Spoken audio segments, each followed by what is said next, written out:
Opcha, meus queridos seres de luz, eu me chamo Merida Lucina. Sejam todos muito bem-vindos ao nosso canal Ouve que Evolui.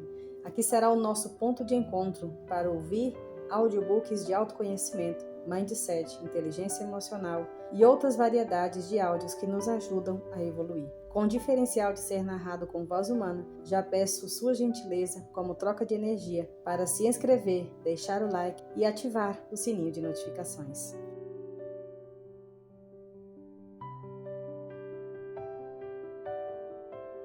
Capítulo 10. Autodisciplina. Pergunta: a que tipo de preparação uma pessoa deve se submeter antes de ser capaz de avançar com definição de propósito? Resposta: a pessoa deve ter domínio sobre si mesma. Este é o segmento dos 7 princípios. A pessoa que não domina a si mesma jamais poderá ser líder de outras. A falta de domínio é por si só a forma mais destrutível de indefinição. Pergunta: por onde uma pessoa deve começar quando ela quer iniciar um controle sobre si mesma? Resposta: dominando os 3 apetites responsáveis pela maior parte da falta de autodisciplina das pessoas. Os 3 apetites são o desejo por comida, o desejo pela expressão do sexo e o desejo de expressar opiniões imprecisas. Pergunta: o homem possui outros apetites que ele necessita controlar? Resposta: sim, muitos outros, mas esses 3 são os que devem ser conquistados primeiro. Quando o homem torna-se mestre desses 3 desejos, ele desenvolveu autodisciplina o suficiente para conquistar todos aqueles desejos de menor importância. Pergunta: mas esses desejos são naturais. Eles devem ser satisfeitos se a pessoa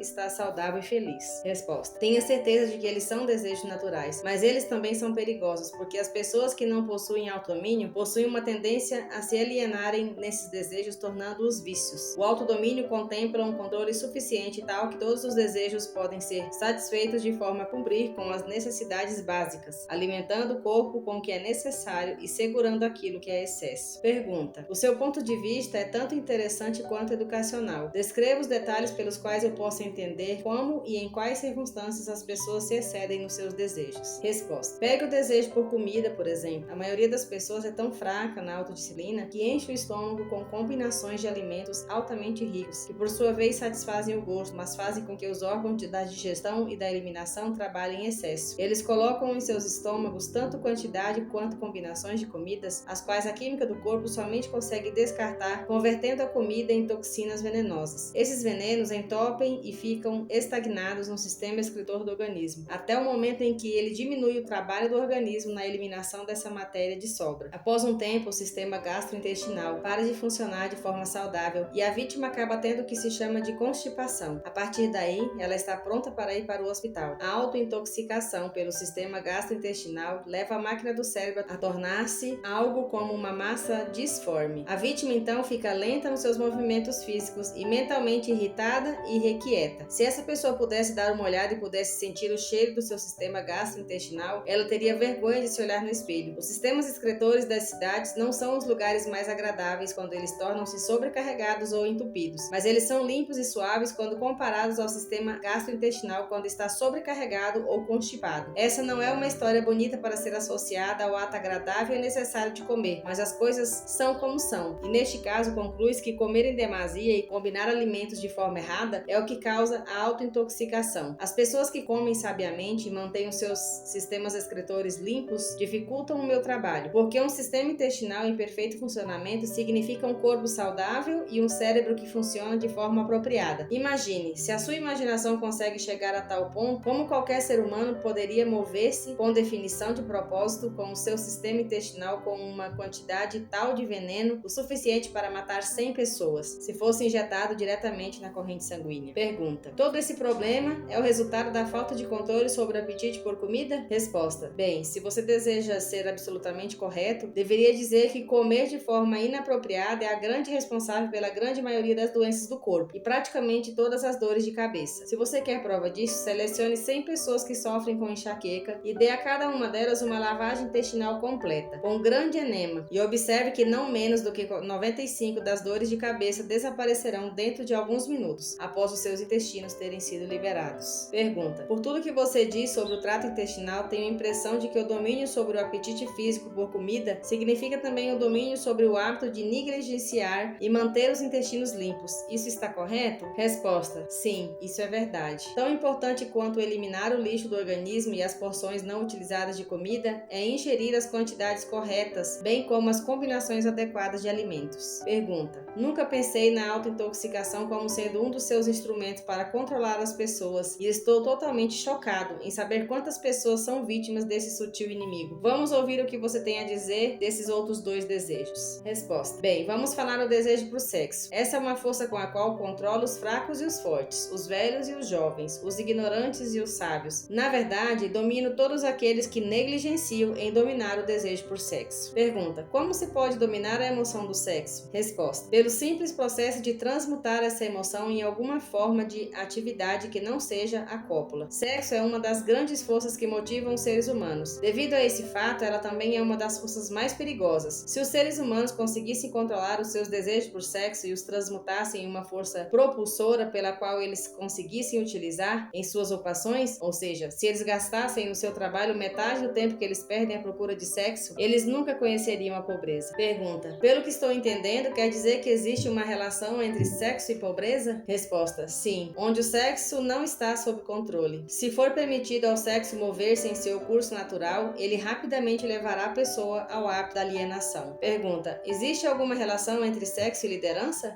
Resposta: sim. Todos os grandes líderes em todos os caminhos da vida são altamente sexuados, mas eles seguem o hábito de controlar os seus desejos por sexo, transformando-os em uma força propulsora que os motiva nas suas ocupações. Pergunta: o hábito da indulgência no sexo é tão perigoso quanto o hábito de utilizar drogas ou bebidas? Resposta: não há diferença entre esses hábitos. Ambos levam para o controle hipnótico através do hábito da alienação. Pergunta: por que o mundo olha para o sexo como algo vulgar? Resposta: devido ao abuso vulgar que as pessoas fizeram dessa emoção. Não é o sexo que é vulgar, é o indivíduo que negligencia ou se recusa a controlá-lo e guiá-lo. Pergunta: você quer dizer, pela sua afirmação, que não se deve satisfazer o desejo por sexo? Resposta: não. Eu quero dizer que sexo, como todas as outras forças disponíveis para o homem, deve ser entendido, dominado e feito para servir ao homem. O desejo por sexo é tão natural quanto o desejo por comida. Esse desejo não pode ser aniquilado, assim como não se pode parar um rio de fluir. Se a emoção do sexo fosse desligada de seu modo de expressão natural, ela se quebraria em outras formas menos desejáveis, assim como um rio, se represado, procura quebrar e fluir na volta da represa. A pessoa que possui autodisciplina entende a emoção do sexo, a respeita e aprende a controlar e a transmutá-la em atividades construtivas. Pergunta: quais são os prejuízos decorrentes do desejo excessivo de sexo? Resposta: o maior dos danos é que ele priva a fonte de uma das maiores forças propulsoras do homem e gasta, sem uma compensação adequada, a energia criativa do homem. Ele dissipa a energia necessária pela natureza para manter a saúde física. O sexo é a força terapêutica mais útil da natureza, mas em excesso diminui a energia magnética, que é a fonte de uma personalidade atrativa e agradável. Ele remove o brilho dos olhos e acaba gerando discórdia no tom de voz de uma pessoa, destrói o entusiasmo, acaba com a ambição e leva inevitavelmente para o hábito da alienação em todos os assuntos. Pergunta: eu gostaria que você respondesse a minha questão de outra forma, dizendo-me quais os fins benéficos que a emoção do sexo pode trazer se for dominada e transmutada. Resposta: o sexo controlado fornece a força magnética que atrai as pessoas uma para a outra. É o fator mais importante de uma personalidade agradável. Ele dá qualidade ao tom de voz, capacita uma pessoa a conseguir, através da voz, incitar um sentimento desejado. Ele serve melhor do que qualquer coisa para dar força motivacional aos desejos de uma pessoa. Ele mantém o sistema nervoso carregado com a energia necessária para dissipar a energia através de todo o corpo, mantendo-o funcionando apropriadamente. Ele afia a imaginação e capacita uma pessoa para criar ideias úteis. Ele fornece agilidade e definição para os movimentos físicos e mentais. Ele fornece à pessoa persistência e perseverança na busca por um objetivo maior na vida. Ele é um grande antídoto para todas as formas de medo. Ele fornece imunidade contra o desencorajamento. Ele fornece resistência física e mental nos momentos em que se passa por alguma forma de fracasso ou revés. Ele fornece as qualidades necessárias para lutar sob quaisquer circunstâncias, aumentando a capacidade de autodefesa. Em resumo, ele faz vencedores e não perdedores. Pergunta: essas são todas as vantagens que você afirma estarem relacionadas à energia do sexo controlado? controlado? Resposta: não, elas são somente alguns dos benefícios mais importantes que ele fornece. Talvez alguns acreditarão que a maioria de todas as virtudes do sexo é que ele é o método que a natureza utiliza para a perpetuação de toda a vida no planeta. Só isso já deve remover todo e qualquer pensamento que leve a crer que o sexo seja algo vulgar. Pergunta: pelo que estou entendendo, baseado no que você diz, a emoção do sexo é uma virtude e não uma falha. Resposta: ela é uma virtude quando controlada e direcionada para obter fins desejáveis. Ela é uma falha quando negligenciada e quando se permite sair do controle e levar-nos a atos de luxúria. Pergunta: por que essas verdades não são ensinadas para as crianças através de seus pais e das escolas? Resposta: ambos negligenciam isso porque, na verdade, desconhecem a real natureza do sexo. Para a manutenção da saúde do corpo, é tão necessário que se entenda e se use apropriadamente a emoção do sexo, quanto é manter o sistema intestinal limpo. Os dois assuntos devem ser ensinados em todas as escolas e em todas as casas onde haja crianças. Pergunta: a maioria dos pais não precisaria de instruções adequadas a respeito das funções e do uso do sexo antes que eles pudessem inteligentemente ensinar as suas crianças? Resposta: sim, tanto eles quanto os professores das escolas. Pergunta: qual seria o grau de importância relativa que você daria para a necessidade do reconhecimento apurado sobre o assunto sexo? Resposta: está próximo do topo da lista. Há apenas uma coisa de maior importância para os seres humanos, que é pensar com exatidão.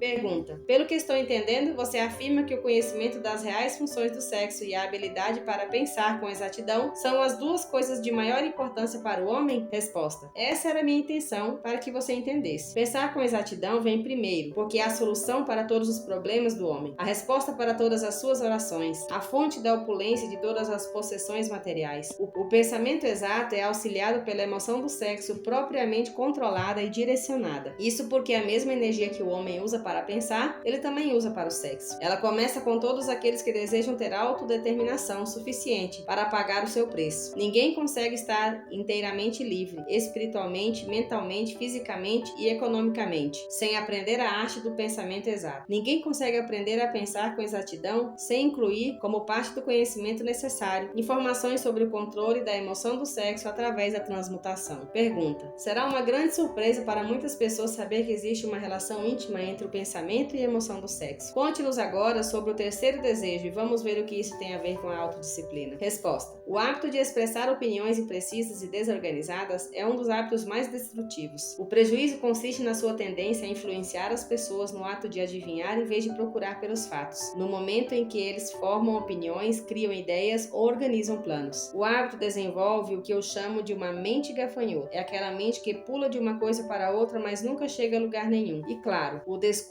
na expressão de opiniões que não são baseadas em fatos leva ao hábito da alienação. A partir desse ponto, é somente um passo ou dois até que se estejam amarrados pela lei do ritmo hipnótico, que por sua vez automaticamente inibe o pensamento com exatidão. Pergunta: quais outras desvantagens existem na livre expressão de opiniões? Resposta: a pessoa que fala demais acaba informando ao mundo todos os seus planos e objetivos e, por sua vez, fornece aos outros a oportunidade de lucrar com as suas ideias. Homens sábios mantêm seus planos para si mesmos e evitam expressar opiniões que não tenham sido solicitadas. Isso previne que outros possam apropriar-se de suas ideias, bem como dificulta o acesso de outros aos seus planos, diminuindo assim as interferências desnecessárias. Pergunta: por que tantas pessoas insistem no hábito de expressar opiniões não solicitadas? Resposta: esse hábito, na verdade, inclui em si mesmo um modo de expressar egocentrismo e vaidade. O hábito da autoexpressão é inerente às pessoas. O motivo por trás do hábito é atrair a atenção de outros e impressioná-los favoravelmente. Na verdade, ele possui justamente o efeito contrário. Quando aquele que se convida a falar atrai atenção, geralmente ele atrai para si condições desfavoráveis. Pergunta: sim, quais são as outras desvantagens desse hábito? Resposta: a pessoa que insiste em falar demais raramente tem a oportunidade de aprender ouvindo outros. Pergunta: mas não é verdade que um orador que possua uma aura magnética normalmente coloca-se no caminho da oportunidade para beneficiar a si mesmo, atraindo a atenção de outros através do poder de sua oratória? Resposta: sim, um orador que possua o dom da fala realmente possui um ativo de tremendo valor na habilidade de impressionar as pessoas pelo seu discurso, mas não consegue fazer o melhor uso desse ativo se forçar o seu discurso em pessoas que não solicitaram sua fala. Nenhuma outra qualidade acrescenta mais a personalidade de uma pessoa do que a habilidade de falar com emoção, força e convicção. Mas um orador jamais deve impor o seu discurso sobre outros sem ter sido convidado a fazê-lo. Há um velho ditado que diz que nada vale mais do que o seu verdadeiro custo. Isso se aplica tanto para a livre expressão de opiniões que não são bem-vindas, quanto para as coisas materiais. Pergunta: e sobre as pessoas que expressam as suas opiniões de forma voluntária através da escrita, elas também sofrem da falta de autodisciplina? Resposta: uma das piores pestes presentes na Terra é a pessoa que escreve cartas deliberadamente para pessoas públicas de alta proeminência, políticos, estrelas do cinema, homens que foram bem-sucedidos nos seus negócios ou até mesmo escritores de livros best-sellers, e ainda pessoas cujos nomes aparecem seguidamente nos jornais. São frequentemente assediados por aqueles que escrevem cartas expressando as suas opiniões dos mais diversos assuntos. Pergunta: mas escrever cartas não solicitadas é uma forma inofensiva de encontrar o prazer através da autoexpressão, não é? Que tipo de dano uma pessoa pode causar por esse hábito? Resposta: hábitos são contagiosos. Todo hábito atrai um conjunto de hábitos relacionados. O hábito de fazer qualquer coisa que seja inútil leva à formação de outros hábitos que também são inúteis, especialmente o hábito da alienação. Mas esses não são todos os perigos associados com o hábito do prazer em escrever opiniões não solicitadas. O hábito cria inimigos e coloca em suas mãos armas perigosas pelas quais podem causar grandes transtornos àqueles que insistem em mantê-los. Ladrões, estelionatários e vigaristas pagam altos preços pelos nomes e endereços de escritores desse tipo de cartas, porque conhecendo-os como eles os conhecem, acabam tornando-se vítimas fáceis de todas as formas de esquemas que resultam na perda do seu dinheiro. Eles referem-se aos escritores de tais cartas como doidos. Se você deseja saber o quão idiotas são essas pessoas, leia a seção de cartas de leitores de qualquer jornal, a coluna na qual o jornal publica opiniões voluntárias de seus leitores, e você verá por si mesmo como os escritores de tais cartas antagonizam pessoas e trazem para si a oposição de muitas outras. Pergunta: eu não tinha ideia, Sua Majestade, de que as pessoas podem criar tanta confusão apenas expressando opiniões não solicitadas. Mas agora que você trouxe o assunto à tona, lembro-me de ter escrito para o editor de uma proeminente revista uma carta de crítica, que obviamente não havia sido solicitada e que no futuro custaram-me um belo trabalho e um emprego na sua empresa, que me geraria um alto salário. Resposta: esse exemplo é perfeito. O lugar adequado para começar a autodisciplina é exatamente onde você está. O modo para começar é exatamente reconhecendo a verdade de que não existe nada para sempre ou nada de diabólico exceto o poder da lei natural, em toda a criação e em todos os universos. Não existe nenhuma personalidade individual, onde quer que seja, através de todos os universos, que possua o mais ínfimo poder para influenciar um ser humano, exceto a natureza e as suas próprias pessoas, por si mesmas. Não existe ser humano algum, agora vivendo ou que já tenha vivido, e absolutamente ser humano algum que venha viver em qualquer ponto do planeta, que tenha o direito ou o poder de privar o outro de seu privilégio de exercitar o pensamento livre e independente. Esse privilégio é o único sobre o qual qualquer pessoa pode ter controle absoluto. Nenhum ser humano adulto jamais perde o direito da liberdade de pensamento, mas muitos perdem os benefícios desse privilégio, ou por negligenciá-lo, ou porque já foi tirado deles por seus pais ou instrutores, antes mesmo da idade do entendimento. Essas verdades são autoevidentes, não menos importantes, pelo simples fato de terem sido reveladas a você pelo diabo e não pela minha oposição. Pergunta: mas no que as pessoas vão se sustentar no momento de uma emergência, quando elas não souberem para onde nem a quem apelar? Resposta: deixe que elas se apoiem na única fonte de força disponível para qualquer ser humano. Pergunta: e o que é essa força? Resposta: eles mesmos, a força de seus próprios pensamentos. A única força que eles podem controlar e na qual eles devem se sustentar. A única força que não pode ser nunca pervertida, modificada, mexida e falsificada por outros seres humanos mal intencionados. Pergunta: tudo que você diz parece lógico, mas por que eu deveria vir justamente para o diabo para descobrir tais verdades tão profundas? Vamos voltar para os 7 princípios. Você revelou informação suficiente que mostra claramente que o segredo de como quebrar o poder do ritmo hipnótico está justamente embutido nos 7 princípios. Você mostrou também que o mais importante de todos esses princípios é a autodisciplina. Agora vá em frente e descreva os outros 5 princípios que você ainda não mencionou. Indique quais as suas funções para auxiliar uma pessoa a adquirir a autodisciplina. Resposta: primeiro, deixe-me resumir essa parte da minha confissão revelar até o presente momento. Eu lhe contei francamente que meus 2 instrumentos mais efetivos para dominar os seres humanos são o hábito da alienação e a lei do ritmo hipnótico. Mostrei a você que se alienar enganar não é uma lei natural, mas um hábito feito pelo homem que o leva, por sua vez, a submeter-se à lei do ritmo hipnótico. Os 7 princípios são os meios pelos quais o homem pode quebrar o padrão do ritmo hipnótico e assumir novamente o controle de sua própria mente. Como você pode ver, dessa forma, os 7 princípios são os 7 passos que levam as vítimas do ritmo hipnótico a abrir a fechadura de suas prisões autoimpostas. Pergunta: os 7 princípios são a chave mestra que abre as portas para a autodeterminação espiritual, mental e econômica? Isso é verdade? Resposta: sim, essa é outra forma de dizer a verdade.